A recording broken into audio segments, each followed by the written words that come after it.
Bonjour à tous et bienvenue sur ma chaîne Recette de Tatarachou. Aujourd'hui c'est aloko avec piment. Alors, l'aloko c'est de la banane plantain frite avec un petit piment à côté. Généralement, certaines personnes disent piment ou pâte ou d'autres personnes disent piment pâte.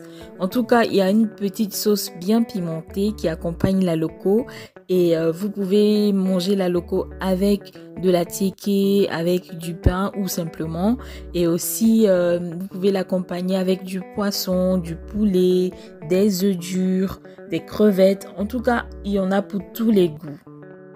Alors, pour cette recette, il vous faudra comme ingrédients des crevettes. Ça peut être du poulet, du poisson, des œufs, de la viande de bœuf, en fonction de vos préférences. De la banane plantain mûre, 2 tomates fraîches, un oignon et demi, du piment, un demi-poivron, 2 tranches d'ail, 2 tiges de persil, du sel, du cube Maggi, de l'huile et des épices. En ce qui concerne les épices, moi j'ai utilisé du poivre et des herbes de Provence, mais vous pouvez utiliser les épices de votre choix. Je tiens à préciser que dans cette vidéo, il y a 3 principales étapes. La première étape, c'est la préparation de l'aloko.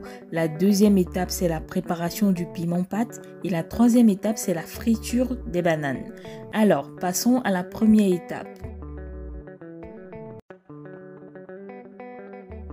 Alors, comme vous le voyez dans cette étape, j'épluche la banane et je la découpe en petits dés. Vous pouvez découper votre banane en lamelles, en rondelles, en petits dés. Vous pouvez faire travailler votre imagination en inventant des formes de découpe de banane. Franchement, pourvu que ça passe à l'huile et que ça soit beau. Et là, du coup, moi, je les découpe en petits dés. Après la découpe, je rajoute quelques morceaux d'oignon à mes bananes. Cela donne une bonne odeur de friture et un goût particulier à l'aloko. Et ensuite, je rajoute un peu de sel et je remue le tout que je mets de côté. Et on passe à l'étape numéro 2.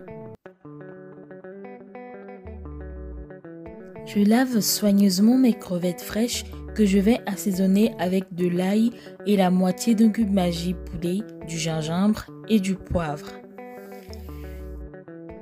Ensuite, je lave mon oignon et mes tomates que je vais râper.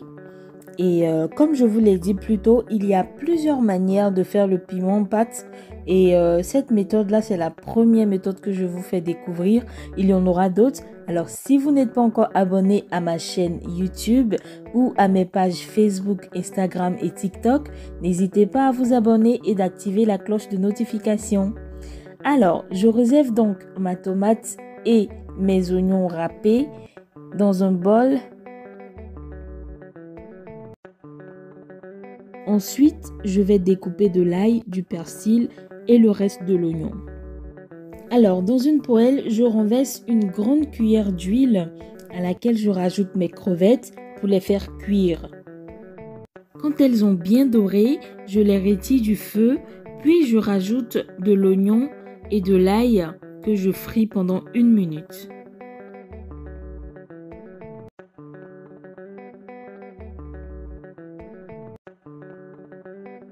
Je rajoute du persil ainsi que la peau de la tomate râpée, puis je tourne pendant quelques secondes.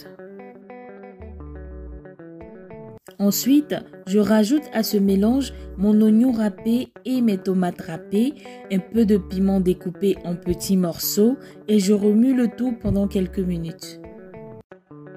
Je rajoute le persil, le poivron et le reste d'oignon.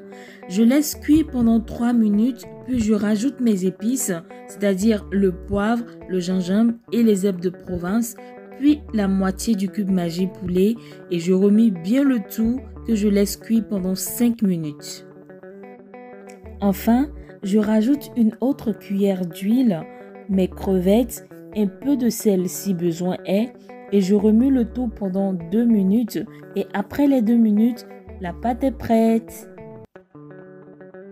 Passons enfin à la dernière étape, la friture de la banane.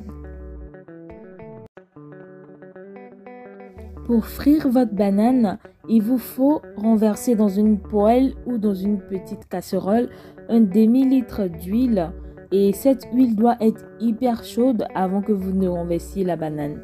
Donc, petite astuce pour savoir si l'huile est chaude, mettez-y un petit morceau d'oignon et s'il devient dans les 30 secondes qui suivent, s'il commence à dorer, alors vous pouvez renverser la banane dans l'huile.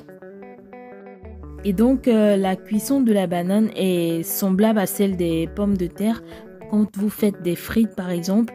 Et du coup, il faut les laisser bien dorer. Et après avoir doré, vous les retirez de l'huile. Et enfin, votre aloko chaud est prêt. Miam! Bon appétit! Alors, j'espère que cette vidéo vous a plu. N'hésitez pas en commentaire à me dire comment vous faites votre piment d'aloko. Et surtout, n'oubliez pas de vous abonner à ma chaîne YouTube et d'activer la cloche de notification, ainsi qu'à me suivre sur Facebook, Instagram et TikTok, recettes de Tatarachou. Et à très bientôt pour de nouvelles recettes.